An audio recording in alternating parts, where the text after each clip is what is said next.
नमस्कार दोस्तों। तो आज हम आपको बताएंगे कि इस साल की आखिरी सोमवती अमावस्या कब है।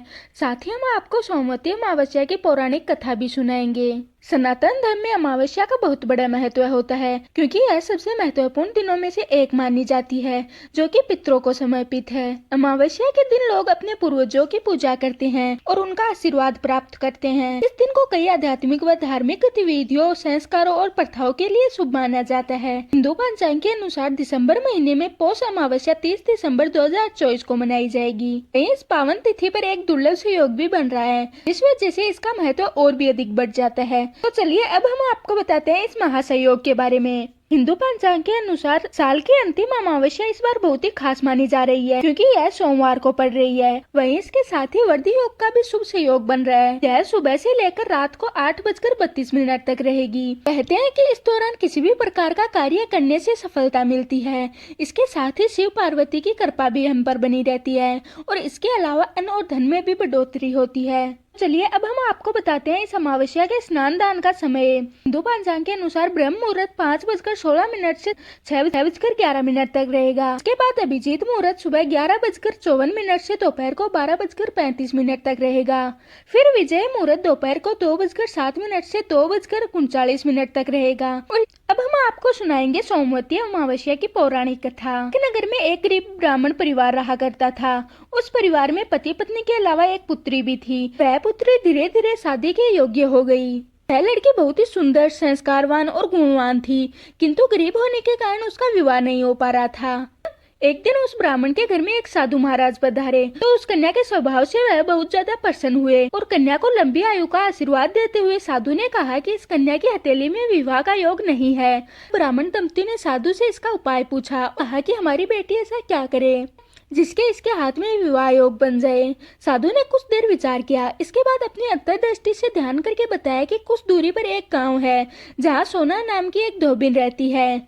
वह अपने बेटे और बहू के साथ रहती है, जो बहुत ही आचार विचार और संस्कार संपन्न एक पतिपरायण स्त्री है। यदि यह कन्या उनकी सेवा करे और महिला उसकी शादी में अपने मांग का सिंदूर लगा दे, तो इसके बाद इस कन्या का विवाह योग हो जाएगा।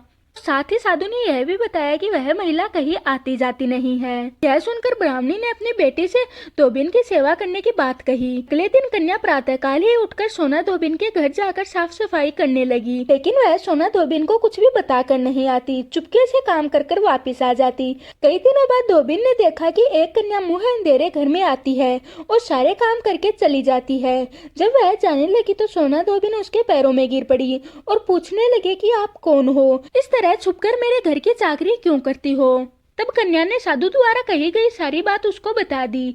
सोना धोबिन प्रतिपरायण थी, उसमें तेज था, वह तैयार हो गई, लेकिन सोना धोबिन का पति थोड़ा अस्वस्थ था। तब सोना धोबिन ने अपनी बहू से कहा कि जब तक मैं लौटकर वापस नहीं आ जाती तुम घर पर ही रहना। जिसके बाद सोना धोबिन कन्या की शादी में पहुंची। जैसे ही सोना धोबिन ने अपनी मांग का सिंदूर उस कन्या की मांग में लगाया, उसका पति मर गया। सोना धोबिन को इस बात का पता चल गया। वह घर से जब निकली थी तो वह निराजल ही चली थी। यह सोचकर कि रास्ते में कहीं पीपल का पेड़ मिलेगा तो उसे भवरी देकर उसकी परिक्रमा करके जल ग्रहण करेंगी। उसी दिन सोमवती अमावस्या थी। तब ब्राह्मण के घर में मिले पकवान की जगह उसने ईंट के टुकड़ों से 108 बार भवरी देकर 108 बार पीपल के पेड़ की परिक्रमा की और इसके बाद जल ग्रहण किया। ऐसा करते ही उसके पति के मुर्दा शरीर में वापस जान आ गई।